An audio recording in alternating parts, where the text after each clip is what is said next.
Hello, defense lovers, and welcome to International Defense Analysis. As you know, that international security environment and character of are changing faster than ever before. Emerging and niche technologies are transforming the battlefield.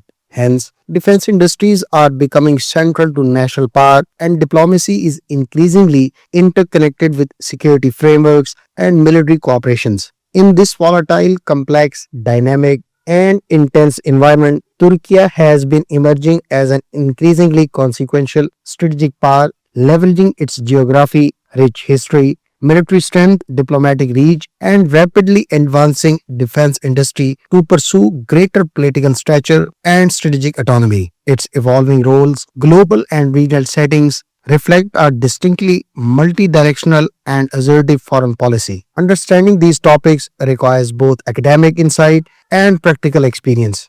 To help us explore these important issues, it is our privilege to welcome Dr. Barin Kayaoglu, an academic, strategic communication expert, consultant, columnist, and respected political analyst of Turkish foreign policy. Along with that, Dr. Barin is the chair and assistant professor of American Studies, Institute for World Studies in the Department of Social Sciences, University of Ankara. He is a columnist and frequently publishes opinion in Al Monitor and Turkey Today. He also shares his candid perspective on diverse issues on his YouTube channel. The link of the same will be shared in the description below. Dr. Barin, thank you for accepting our invitation. It is our pleasure to have you with us today. Thank you.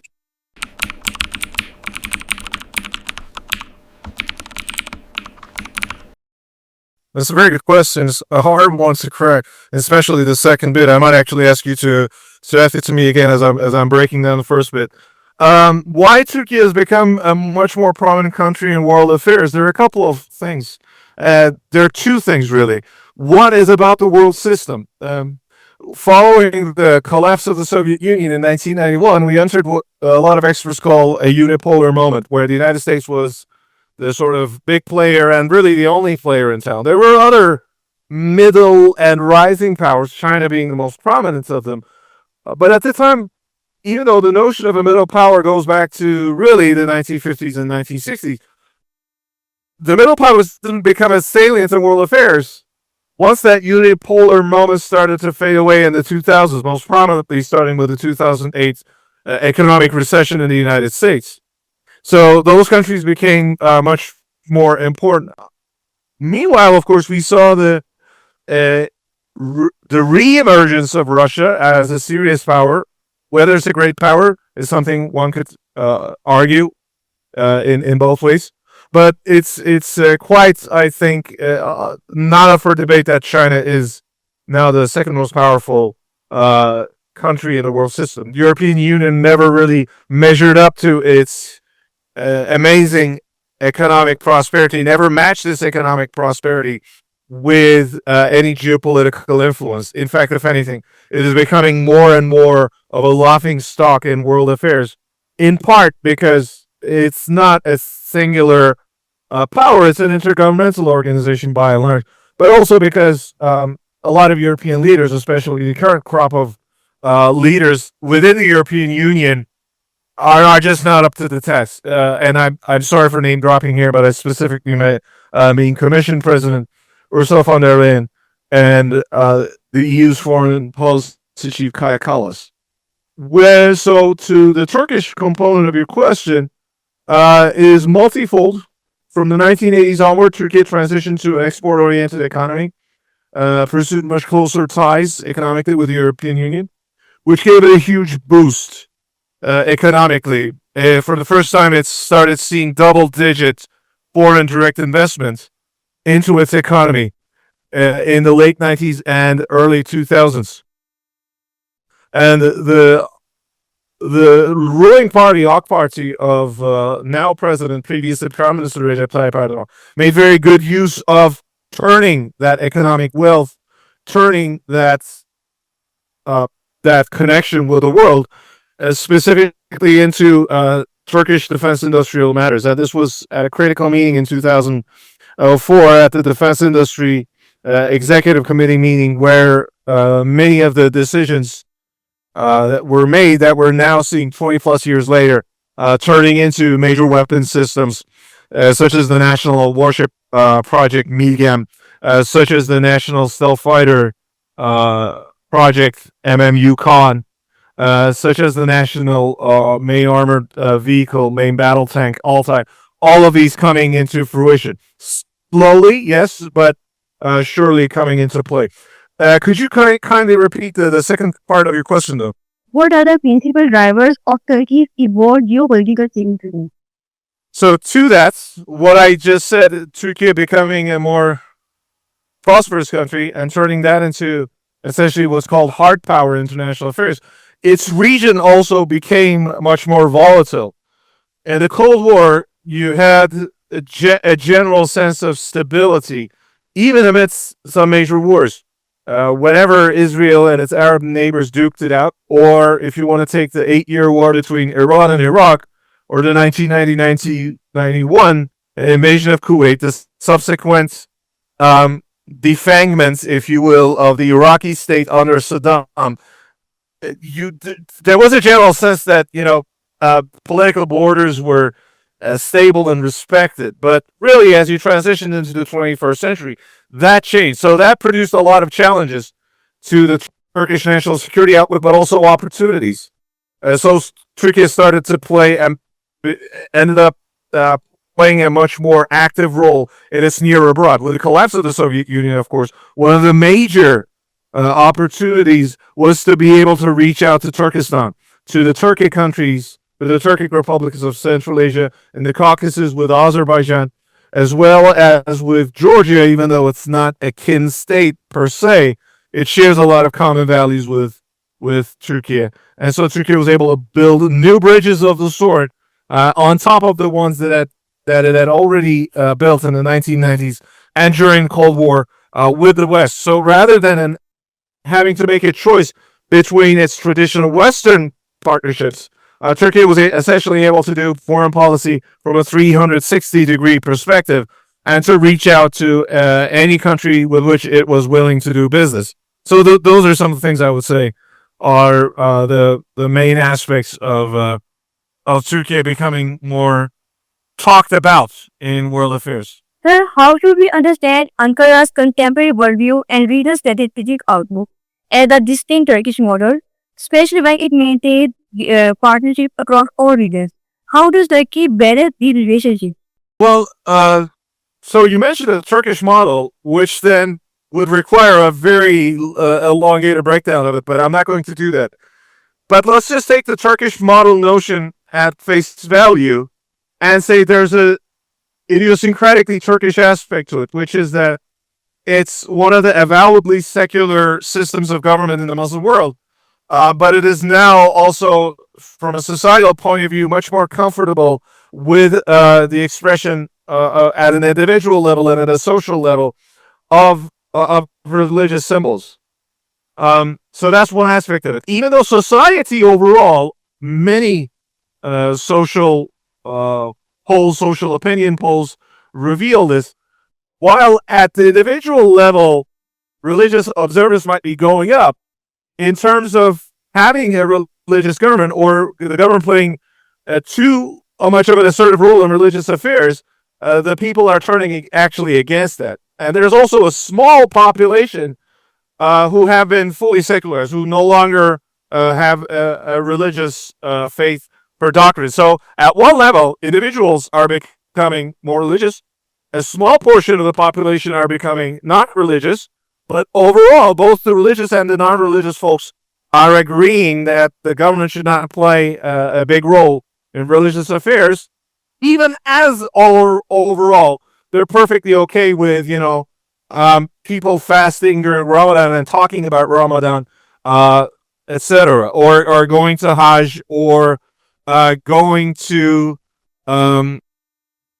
a mosque on a regular basis, so on, or art in the 1990s we had a problem with wearing headscarves in government offices and universities. That's no longer an issue for either religious people or secular people. So society has changed, and I would say that the Turkish model, the Turkish aspect of the Turkish model, means that being open to the West, but also to its Turkic and Muslim roots, but also seeking partnerships in distant lands with which Turkey may or may not have close ties in the past, specifically in Africa and Asia. Pakistan is a very good example of that, but going further beyond down to Southeast Asia, then making a case that Turkey could be building new ties. And of course, with countries with which it didn't have close ties, going all the way to Latin America. Now, moving to the model aspect of it, at one level, there's nothing too specific about the Turkish case in terms of a middle power sort of playing in the big leagues, if you will.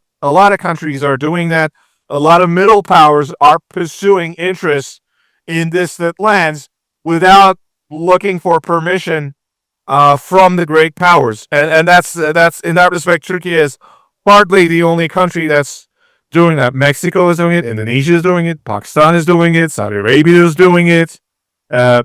Australia is doing it. Japan is doing it. South Korea, so on and so forth. So you can actually list at least a dozen countries that are very similar to Turkey as a middle power. But what Turkey is doing is at one level something to do with its inner idiosyncrasies, but also resolving some of its internal tensions, but also having to face and having to deal with new internal tensions. And that's an ongoing process, and every society goes through that. So, yeah. Well, sir, as we know, Turkish defense industry has become transformed into most visible instruments of its national power. So, where do you receives history and strategic factors behind it? So, what were the strategic and historical factors that led the Turkey to become almost a hegemon on a drone industry and all other things? I would have to take an issue with the notion of hegemon. One, Turkey really doesn't have an aim to become the hegemon of anything. Because of its specific investments in the drone industry, it ended up becoming the world's leading drone exporter. But that was really a niche decision that was made in the context I mentioned earlier. Both Turkish aerospace industries, it's not quite state-owned, but it's owned by a foundation, the Turkish Armed Forces Foundation, that is pretty much very close to the government. But more importantly, Baykar, the maker of the Bayraktar drones, its founder, Özdemir Bayraktar, the late Özdemir Bayraktar, and his two sons, Haluk and Selçuk Bayraktar, making the decision that Turkey can really make a big difference in this field. And they turn out to be actually making exactly the right bets on that front. As to the broader Turkish defense space, if you will, there are a lot of different factors. One was that Turkey, despite being a NATO member, found itself at odds with its NATO partners fairly early on in the middle of the Cold War. In the 1960s, first we had one crisis in Cyprus, where in 1964, U.S. President Lyndon Johnson told the then Turkish Prime Minister İsmet İnönü that if you intervene in Cyprus, your NATO allies have not had the chance to consult each other, and essentially saying this, we don't know what we will do if the Soviets intervene, which means if you intervene in Cyprus and the Soviets attacked you, then Article 5 might be off. And this was a big wake-up call for Turkey.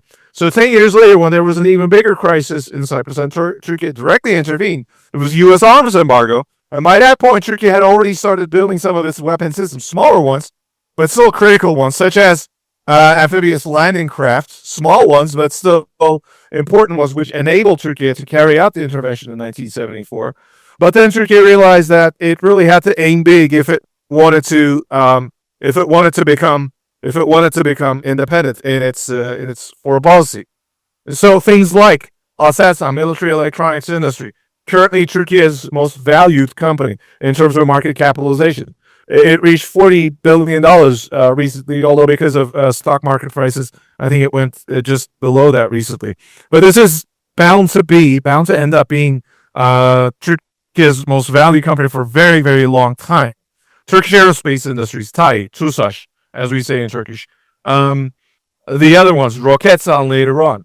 All of these added to Turkey's outlook of having independence. Now, in practice, something else was happening, though, and this is quite interesting, where Turkey, because it's a NATO ally, and because it was still part of NATO, it was part of NATO's standardization agreements, continued building both its armed forces through from a doctrine point of view, from a doctrinal point of view, but also in terms of the material weapon systems it used per NATO standards, which meant that when it wanted to build when it wanted to decide in the 1980s to build a combat aircraft, it ended up partnering with the United States, with then General Dynamics, now Lockheed Martin, order the F-16 Fighting Falcon. So there were about 300 plus produced here in Ankara at Turkish Aerospace Industries, which then gave Turkey a lot of know-how that enabled it to then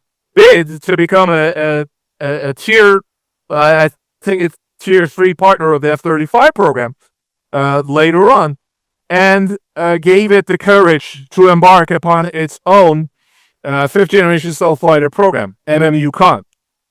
Now, these at one level appear like Turkey is punching above its weight, but not really so. A lot of these projects take time because they simply do. If you think about how long it took a lot of the kinks, a lot of the wrinkles on the F-35 to be sorted out, some of which still had not been sorted out, such as the new generation radar system being integrated onto the new production lots of the F-35. These things take a long time. And then when you also plug into the geopolitical changes in Turkey's near abroad and the general world system, that will give you a better sense of what's going on in the Turkish defense industry. So it was a twofold thing.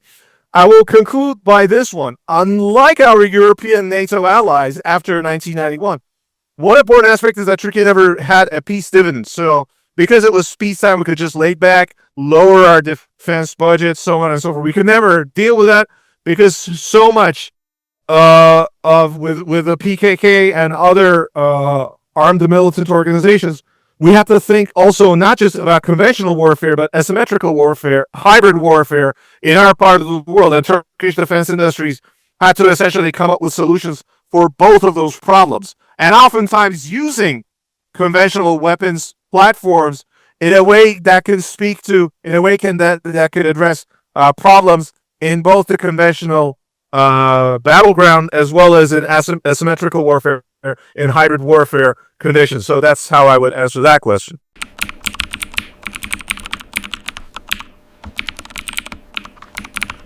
Well, there were a couple of things on that. There were a lot of salience with respect to the Ankara summit.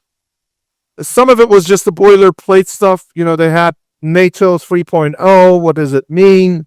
NATO 1.0 was from the Cold War. NATO 2.0 was from the post-Cold War period.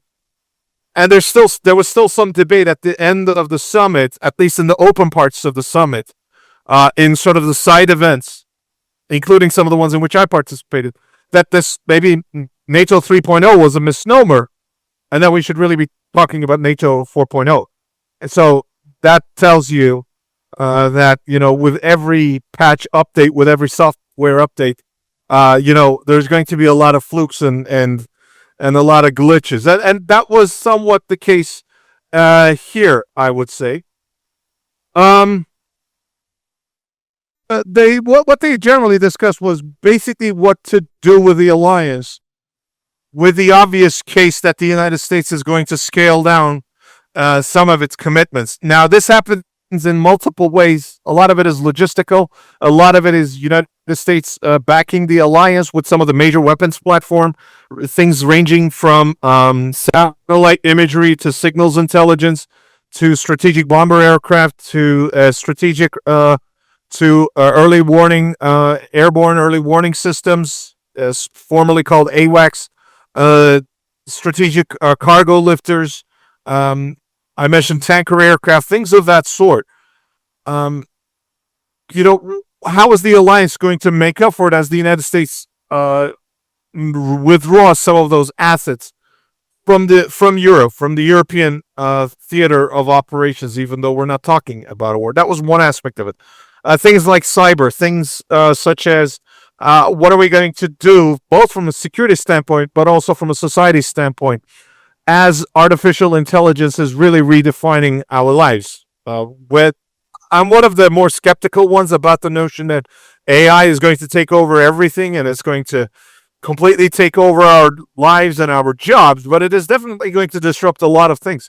That was part of it.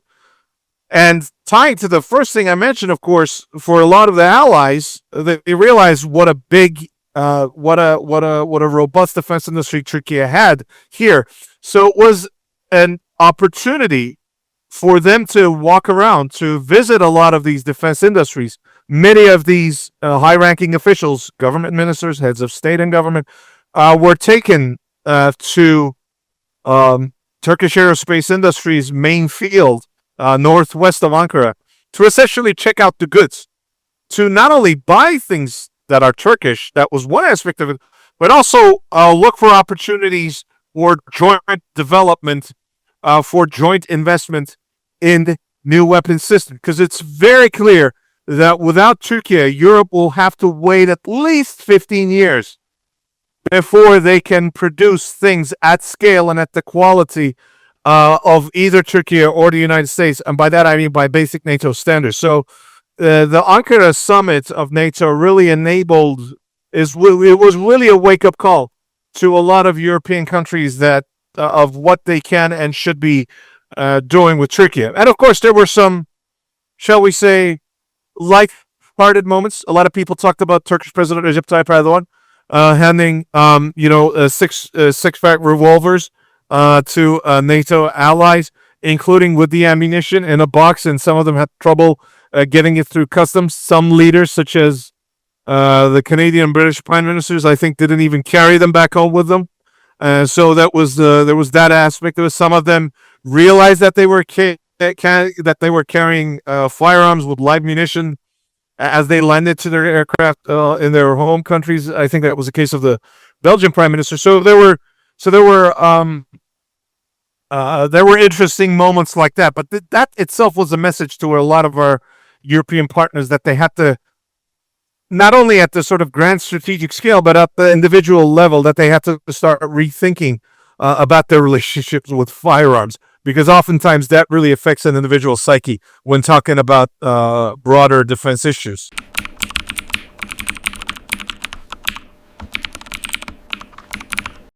So this is in reference to the joint declaration Turkey, Pakistan, and Saudi Arabia signed in Mecca on Friday, on that would be the 7th of August. And I'll say the first thing first. It's still too soon to say what this will lead to. Now, I don't think this will just fizzle out. I don't think either of any of these three countries mean this to just, have us nice photos, facing the Grand Mosque in Mecca, facing Kaaba in Mecca, the three leaders praying, so just to use it for essentially religious and political symbols. That was not the aim. But what it's going to do down the road it still remains to be seen. You need to keep in mind that today the NATO allies, I'm saying NATO because a lot of people call this, I think erroneously at this point, call this a Muslim NATO, a Sunni NATO. I think it's very, very premature to say those things. But what this signifies is, and again, using the NATO analogy, it was formed with 12 countries, 10 European countries, plus the United States and Canada. And now it grew to 32 countries, all of which later joined us.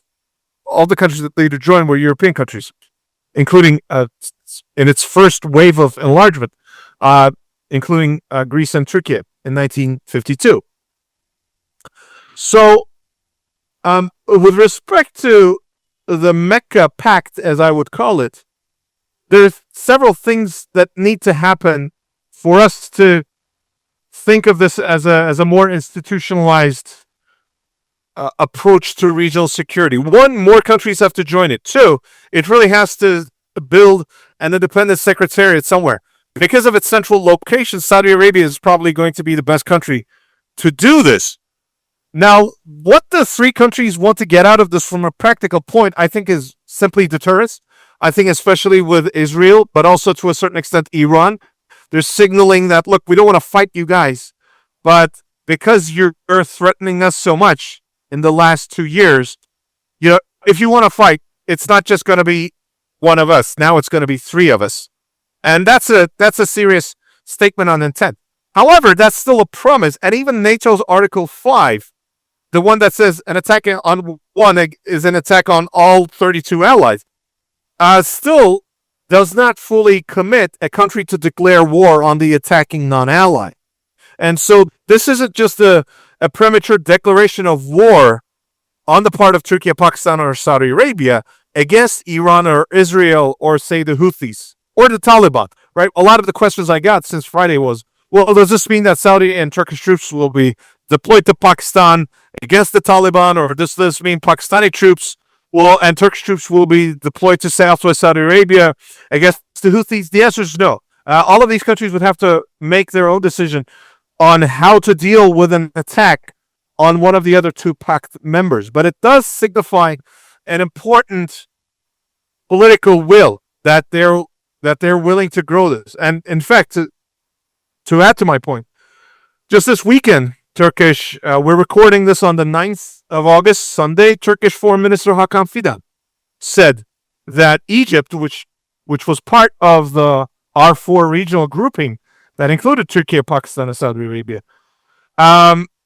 may decide to join once some technical issues have been addressed, which to me, it sounds like the Egyptians want to decide how much they're willing to offend both the Emiratis and certain elements in the United States to become part of this. Even though they feel just as threatened by the Israelis, they have very, very mixed relations with the Israelis based on the 1978-1979 Camp David Accord, their peace treaty with Israel, but also their close economic ties with the Emiratis, as well as close military and strategic ties with the United States. So all that is to say, I don't know. And we need to wait and see. It's going to take at least a few months, if not a few years, before we make a decision. To the defense industrial aspect of your question, I'll go through that fairly quickly. There are several possibilities. Each country would probably leverage their strengths. Pakistan, through its connections with China, essentially in developing joint weapon systems or just general services.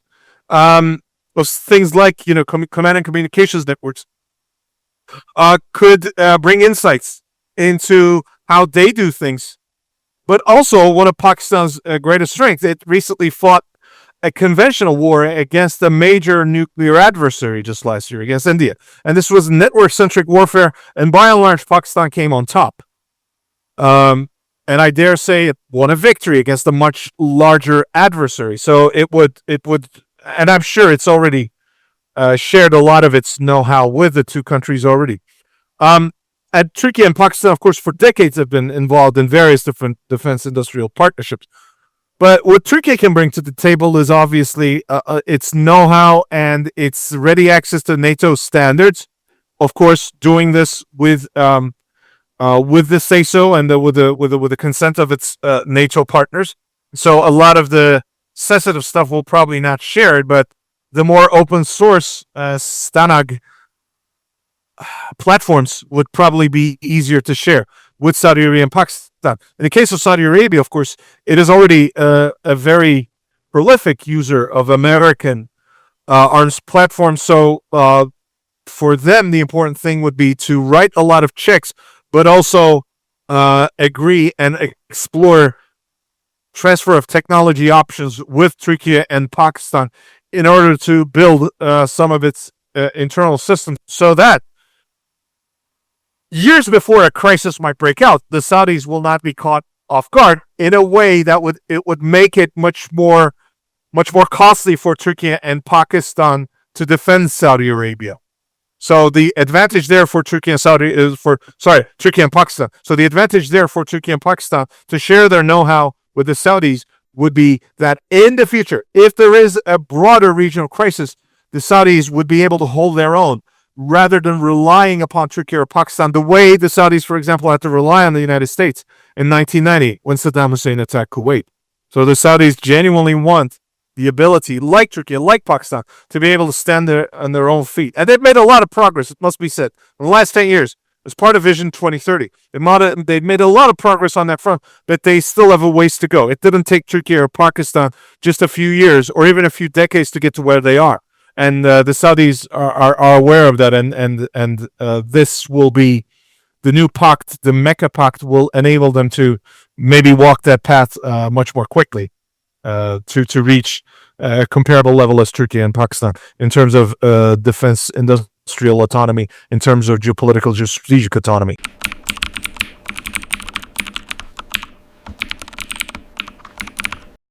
That's a great question. It's a book question, and it's a book topic. So if I ever write a book about this, I'll let you know. I'll give you the very short version. The systems I mentioned so far, on our unmanned aerial system, UASs, UAVs, unmanned combat aerial vehicles, UCOVs, after the sort of tactical / medium altitude, low, high endurance drones, long endurance drones like the TB2 from Bayraktar, like Anka 2 by TUSAŞ by Turkish Aerospace, and now the major weapons platforms by Bayraktar, such as Kızıl Elma, the unmanned fighter jet, as well as Anka 3's autonomous flying wing, the Anka 3. That's one area, and those are the two most famous ones. But there are still half a dozen Turkish companies who do a lot of work on quadcopters, on first person vision drones, and things of that sort. So there's that aspect of it. So the UASs are the best known ones, the drones. The other one is in the sea. Since the 1990s, the Turkish naval forces, as well as certain government design offices, especially STM, the Turkish Navy's own design office, have worked on Milgem, which I mentioned earlier. That was the National Combat, the National Warship Program, which first put out small corvettes, four of which I believe joined the Pakistani Navy. And the bigger system, what's called a replenishment ship, I believe that's the Pakistan Navy's Muavin ship, much higher tonnage, close to 30,000.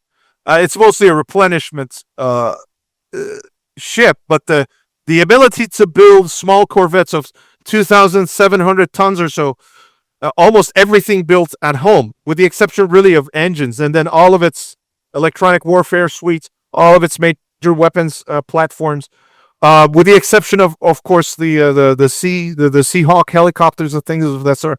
Everything produced domestically. Turkey has made a lot of strides on that front, which then gave it the ability to build it's the flagship of the Turkish Navy, the TCG Anadolu, the TCG Anadolu. It's often called an aircraft carrier. It's technically not. It's an amphibious assault ship. But now the ability to build those ships in partnership, in the case of Anadolu, that was built jointly with Spain, but now Turkey is building its own dedicated aircraft carrier, and then everything that goes with it. So a lot of the drones, a lot of the manned aircraft that are going to go on those warships will be produced here. So that's another area where Turkey has made a lot of strides. Rocket systems, both the range of Turkish ballistic missiles, as well as how much punch they pack, is growing pretty much on a yearly basis, as well as the numbers. So we're not going to see the sort of bottlenecks that we saw in some of the more recent wars, especially some of the bottlenecks that the Iranians found themselves in. This is of course another area where Pakistan is also very, very strong.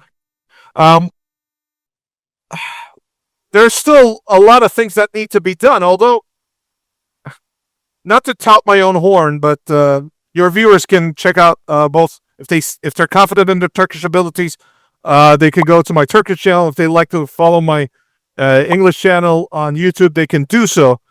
But the one area where I think Turkey still has a lot of improvements to make is to leverage all of these military technologies and turn them into civilian applications. That is still an area where we're only now making slow progress.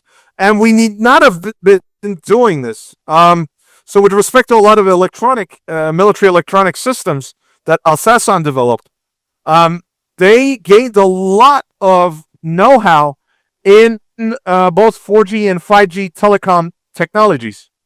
Unfortunately, through reasons that I don't personally understand very well, Turkey never ended up building its own 4G and 5G telecoms infrastructure indigenously. It ended up buying a lot of the hardware and some of the software from abroad, when by spending some extra money, a lot of the work could have been done here at home. In fact, to illustrate the tragedy of this, it was a professor at my alma mater, Bilkent University here in Ankara, who himself wrote the first paper that would form the technological backbone of the 5G system. It was then turned into a ready product and licensed, patented by a couple of Chinese companies in partnership with that Turkish professor to to start developing the 5G technologies in the 2010s. So Turkey missed a huge opportunity there just to begin with. There are a lot of applications in the medical field, in metallurgy, in things like in civilian applications of some of these engine systems, where Turkey can grow further. With respect to drones, some of that is happening now. More Turkish farmers are buying small drones to check out their fields. If they have large tracts of land that they can't just go around and within just a few hours, sometimes they just deploy their small drones or go around. In fact, one Turkish farmer was recently on social media. He had a big drone, and he essentially got himself carried by his drone. This is a strong fellow with very strong forearms. Just grabbed onto this thing and got himself carried like by as much as 2 kilometers to the other side of his farm. So a lot of that has to continue on that front. Speaking of electronics, things like, watching out for earthquakes, watching out for droughts, for pests in the agriculture field. I can go on and on about the military applications, about the civilian applications of Turkish defense industries, but this is one area where both the Turkish private sector as well as the government has to invest billions of dollars in order to improve, in order to expedite Turkey's economic growth and economic development, as well as improve the quality of life for Turkish citizens. We can discuss about the weapon systems and whatnot, but the civilian sector, the civilian application is the one I find most important.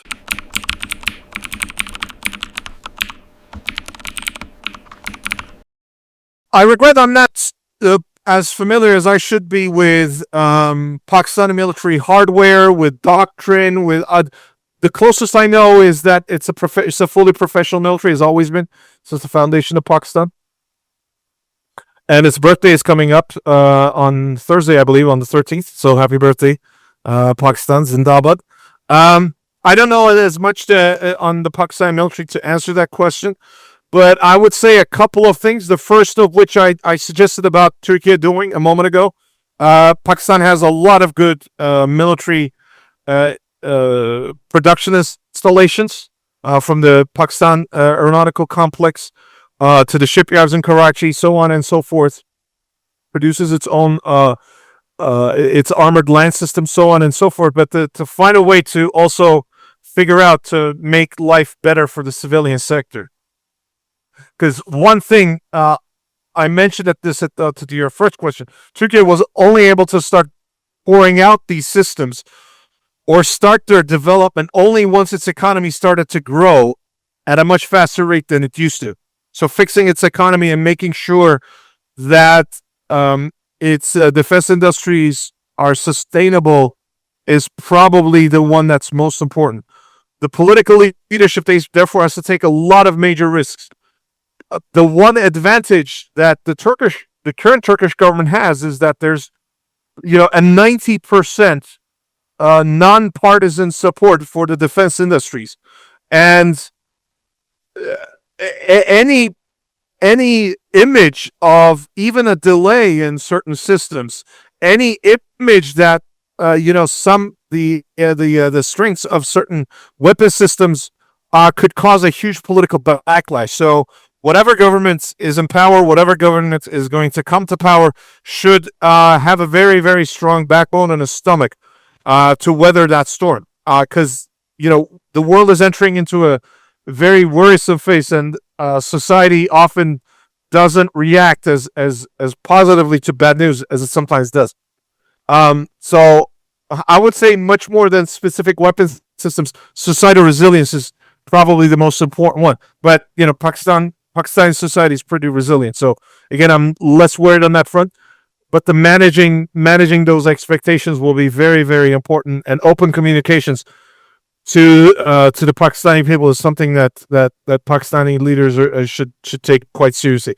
By the way, this is something that I sometimes complain about within Turkey. Sometimes a lot of different companies are working on the same things, and that's not always clear. It's sometimes, and this is being done in Turkey much better. A particular civilian authority, either that's going to be the defense ministry, or in our case the SSB, our Defense Industries Directorate, has to tell certain companies, look, if you're going to work on that weapon system, there's going to be a high chance that we're not going to purchase it from. So if you're going to develop X, Y, and Z, you better go find export markets on it, because you're not going to get any subsidies for it. So the government has to give certain bad news.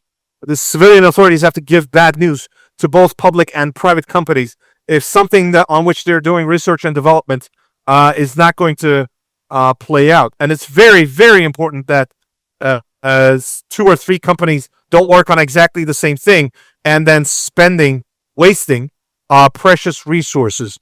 This was an issue that we had to learn in a very tough way here in Turkey. Sometimes some people are just going to be told off to basically do what they're told, instead of treating this like a master's or a doctoral dissertation in academia. They just want to study whatever excites them. No, sometimes they're going to have to be given orders, and those companies will have to learn to live with being ordered around if they want to operate in that space.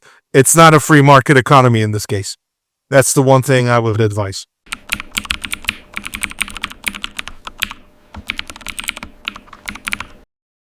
I'll give a similar cop-out answer as I did a moment ago. I'm not sure what the partnerships are between the youth and whatnot, but the youth and the defense industries, Pakistan's defense industries. But I would say, one, we still have conscription, although it is considerably the durations of service have been considerably lessened, and we do have options to sort of pay your way out of service, whereas Pakistan has a professional military. I would say try to, if these are sorts of things that interest you, and if your health allows for it, and if they're short-term contract options, 1, 2, 3, 4 years of service, try to get into the military and then see within itself. Because oftentimes, if you don't really go into the organization as a member of it, you really don't understand the culture. I only did my service for 6 months. But I could tell you, I learned a lot more about the Turkish Armed Forces even after those 6 months. And now that I'm 47, I did my service when I was about 23, 24. And now I'm saying, God, I wish I had served for 6 more months, so that in what I do now, I would have been much more acculturated. But then it would have given me an even bigger confidence to talk about some of the things I talk about. But what I lost by not serving those extra 6 months, I made up by essentially going around and meeting people who did the service, who did the time. So my one advice to them is to go out there and meet the people who do the work. Ask them questions. Try to learn about it. So I'm a social sciences, humanities person, but oftentimes a lot of the people around me are engineers, and I have to listen to them very carefully.